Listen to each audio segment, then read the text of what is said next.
Chapter 6. An interview with Sir Edmund Hillary. Sir Edmund Hillary and Tenzing Norgay were the first two men to successfully climb Mount Everest. Sir Edmund Hillary was born in 1919 and grew up in Auckland, New Zealand. It was in New Zealand that he became interested in mountain climbing. Although he made his living as a beekeeper, he climbed mountains in New Zealand, then in the Alps and finally in the Himalayas, where he climbed 11 different peaks of over 20,000 feet. By this time, Hillary was ready to confront the world's highest mountain. Sir Edmund's life was darkened by the loss of his wife and daughter in a plane crash in 1975. He continued to occupy himself with environmental causes and humanitarian work on behalf of the Nepalese people for the rest of his life. He died at home in New Zealand at the age of 88, mourned by his countrymen and by legions of admirers around the world. In 1951, Hillary was invited to join a New Zealand climbing team that trekked in the Himalayan mountains. Later, he was chosen for an Everest exploration team led by his old hero Eric Shipton. Hillary's great energy and mountaineering skills won him a spot on the 1953 British Everest expedition team. The British had been trying for nearly 40 years to be the first to scale the world's highest mountain. Finally, on May 29, 1953, Edmund Hillary and Sherpa Tenzing Norgay became the first two men to stand on the top of the world. To learn more about their adventure, read the following interaction he had with students in 1996. Question: how did you have enough energy to climb the Mount Everest? Answer: I was very fit and had much climbing experience. Question: I was wondering if you have any thoughts on the tragedy in the spring of 1996 on Everest in which several people were killed. For example, do you think unacceptable risks were taken? What might you have done differently? Answer: many people have been getting too casual about climbing Everest. I forecast a disaster many times. Question: how do other mountains you have climbed can be compared to Everest? Can you think of another peak that's challenged you as much as Everest? Answer: other mountains have more technically difficult routes than Everest, but none have the last 8,848 meters of extreme height.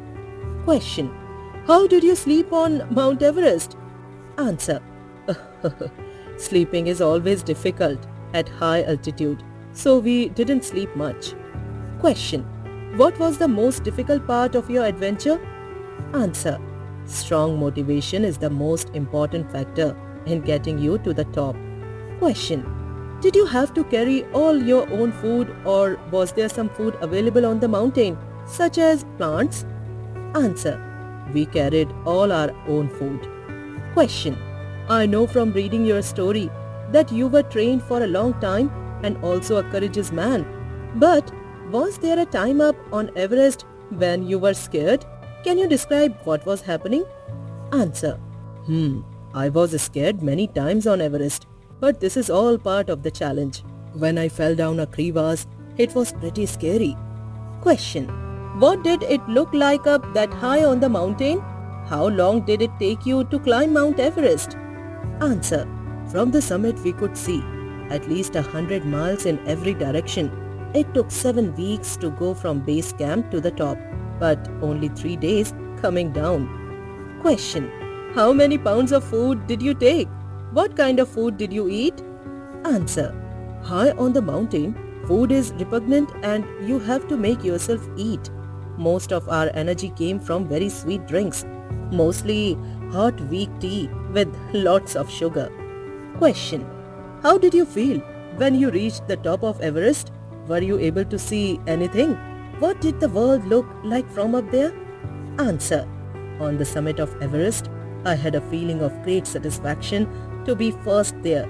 We could see a vast distance in every direction, mostly mountains, glaciers and high plateaus. Question: How does it feel to be called Sir? What was it like being knighted? That must be really cool. Answer. Becoming a Sir is slightly uncomfortable at first, although it is a considerable honor. It is amazing how quickly you become accustomed to it. I still have the same friends and a similar way of life. The actual knighting took place in Buckingham Palace by the Queen of England. It was a very impressive ceremony. Question. Is there some message you would like to give to the young people and kids? Answer. Yes. I would like to tell all the kids and the young people that challenges are a part of our life and we should never give up our efforts just because of these challenges. Face the challenges courageously and emerge winner. There is no other feeling like the feeling of being a winner. So, set your goal and start working hard to attain that goal. Understand words. Mount Everest, highest peak of Himalayas. Trekked, a long walk on mountain. Exploration, the investigation of unknown regions. Expedition team, mission team. Crevasse, crack or split. Summit, conference. Repugnant, distasteful. Knighted, any person of a rank similar to that of the medieval knight.